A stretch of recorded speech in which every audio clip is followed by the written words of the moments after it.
درود دوستان، هنگامه هستم. با آشپزخونه من خوش اومدید. امروز اومدم با یه غذای ترکیه‌ای. میخوام کوفته دالادست درست کنم. یه کوفته گیاهی خیلی خوشمزه است که تو اینجا هم خیلی مرسومه. بریم که درستش کنیم. یک پیمانه دالادست شسته شده دارم.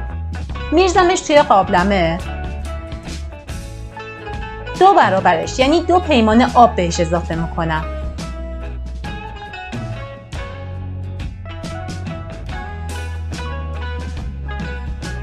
یه قاشق مرباخوری هم نمک اضافه میکنم. اجاق رو روشن میکنم تا نیم ساعت که بپزه.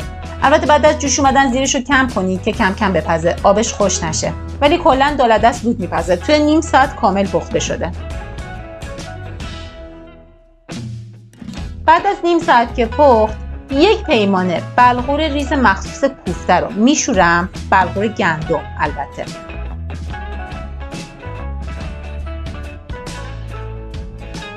بعد میریزمش روی دالادست پخته شدم.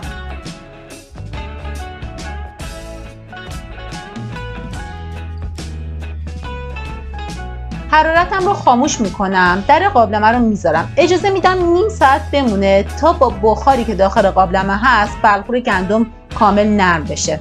بعد از نیم ساعت آبش کامل جذب میشه، ولی آخر سر اگه دیدید خیلی خشکه یه نصف استکان آب جوش بهش اضافه کنید.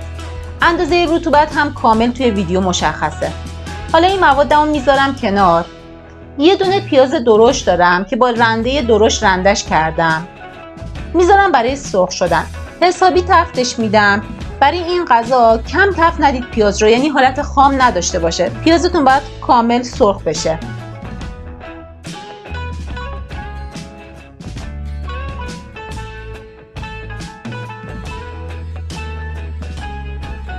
یه قاشق چایخوری زردچوبه بهش میزنم.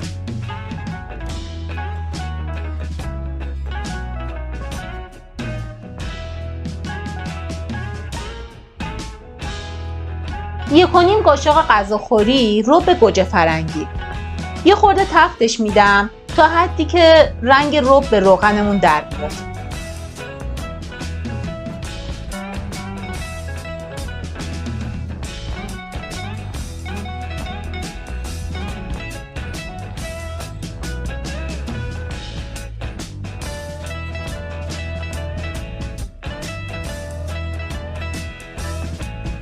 بعد ادویه‌جاتم رو بهش اضافه میکنم. ادویه‌جاتم شامل یه قاشق مرباخوری فلفل تند. فلفلتون باید خیلی تند باشه. یه قاشق چایخوری فلفل شیرین، نصف قاشق چایخوری هم فلفل سیاه. همه رو با هم تفت میدم 2-3 دقیقه. بعدش هم این مواد رو میریزم داخل قابلمه. بعدش هم که میرم برای بقیه کارم. این موادمو با هم دیگه ترکیب میکنم.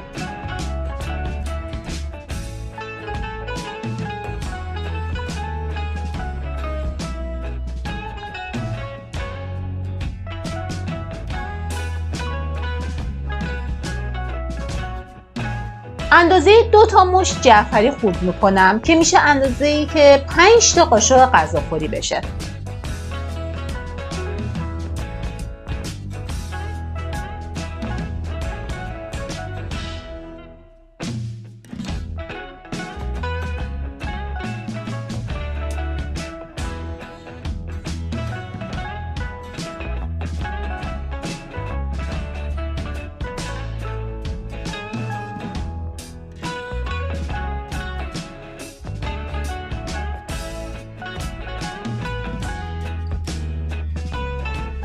با قاشق کامل مشخصه که چقدر دارم میریزم. 5 تا قاشق غذاخوری داخلش جعفری خورد شده میریزم.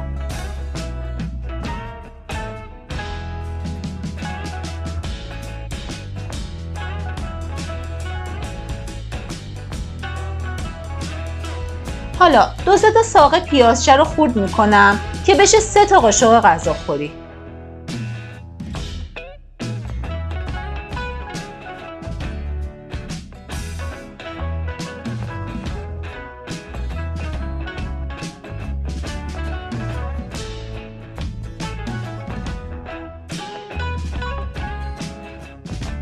اونم به مواد کوفتم اضافه میکنم.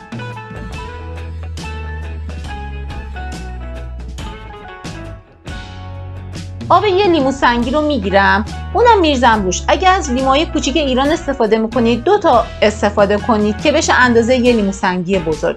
اگر هم از آب لیمو دارید استفاده میکنید 2 تا قاشق غذاخوری بهش آب لیمو اضافه کنید.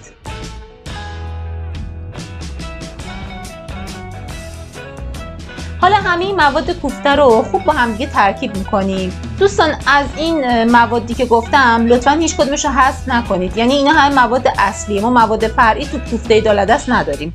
مثلا آب لیموشو بخوایم کم و زیاد کنیم یا کمش کنیم، حذفش کنیم، واقعا این کار نکنید. تمام طعم این غذا همین رسیپی اصلیشه. مواد کوفتمون حاضر میشه و میریم برای سروش. برای سرو این غذا از کاهو استفاده میشه، یعنی به صورت سنتی این کوفته رو برگ کاهو سرو میکنن. حالا یا به صورت سالم یا به صورت خورد شده که من ترجیحاً خورد شده است. برگای کاهو بعد که خورد کردم میریزم تو ظرف سروم.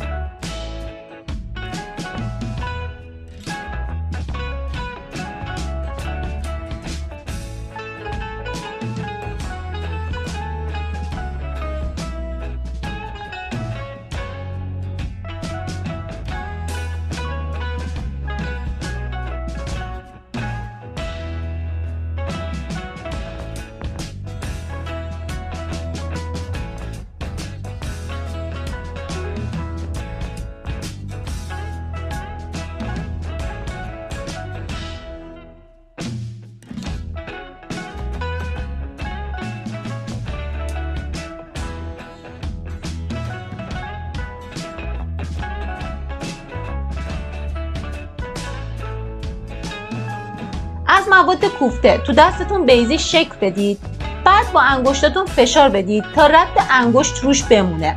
بعدش هم که تو ظرف سروتون بچینید. همه کوفته های گیاهی ترکیه‌ای شکلشون دقیقاً اینجوریه. حتی به صورت آماده توی مارکت هم که فروش میره به همین شکل سنتی فروخته میشه.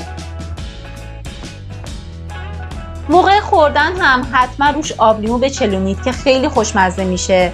بهتون توصیه میکنم حتما درست کنید این غذای خوشمزه رو. خیلی خوشمزه، کنار گوجه و خیارشور. البته اینجا کنار با لواش سرو میشه این غذا، ولی میتونید از نونای دیگه، نونای ساندویچی هم استفاده کنید بسته به سلیقه خودتون. امروز هم دیدید خیلی ساده و شیک آشپزی کردیم. مرسی که تا آخر ویدیو همراه هم بودید. ویدیو رو لایکش کنید. برای حمایت از منم کانالم رو سابسکرایب کنید و منو به دوستای خودتون معرفی کنید. هر سوالی هم داشتید تو کامنت ها بپرسید. کانال اینستاگرامم رو هم فالو کنید و از مطالبی که تو استوریا میذارم استفاده کنید. دوستتون دارم و ویدیوی بعد همدیگه رو میبینیم.